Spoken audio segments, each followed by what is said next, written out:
Top of the morning to you guys. Happy St. Patrick's Day. Because it's St. Patrick's Day, I figure what better beer to review than Guinness Draught. This is the bottle of Guinness Draught. Yes, it is a light beer.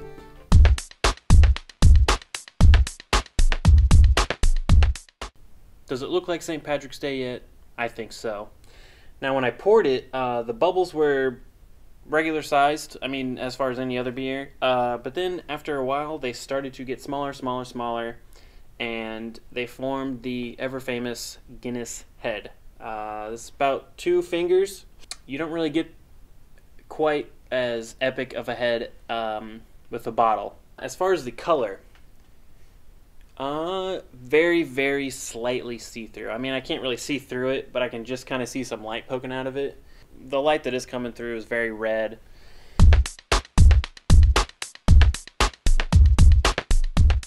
It's got some roasty malt, a little bit of coffee in there, some graininess as well, very slightly. All these are they're not really pungent. They're just kind of hanging out.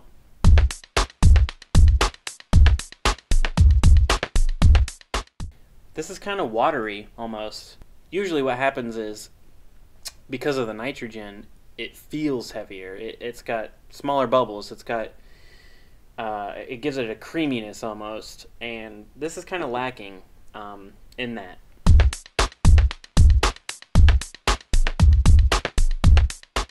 It hints at the chocolate, coffee flavor,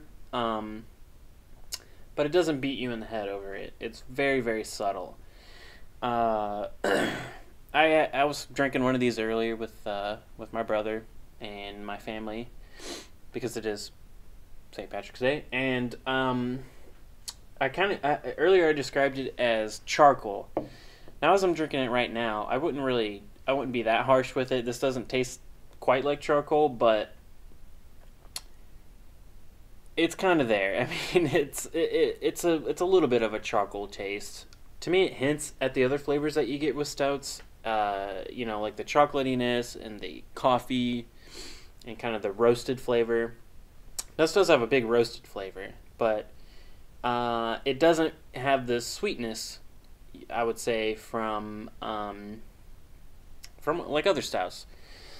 It is very dry. Very drinkable, slightly watery too. A lot of people describe Guinness as a transition beer for the BMC huge major watery lagers and all that, to these to the craft beers, to the more flavorful beers. People say that Guinness is a transition beer between those two, and I think it's true.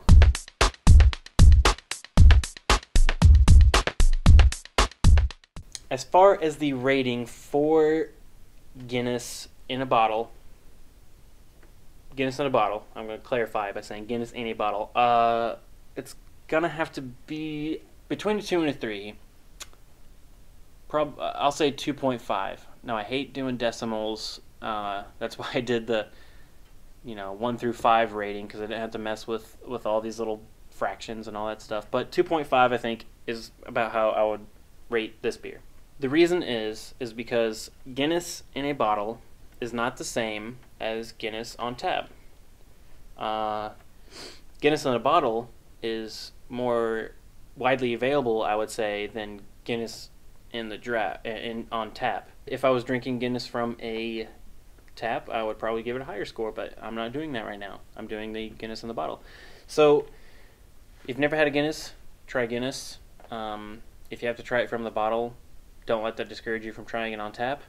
I appreciate you watching. Leave me a comment. Let me know what you think. Go easy on me if you're a big Guinness lover.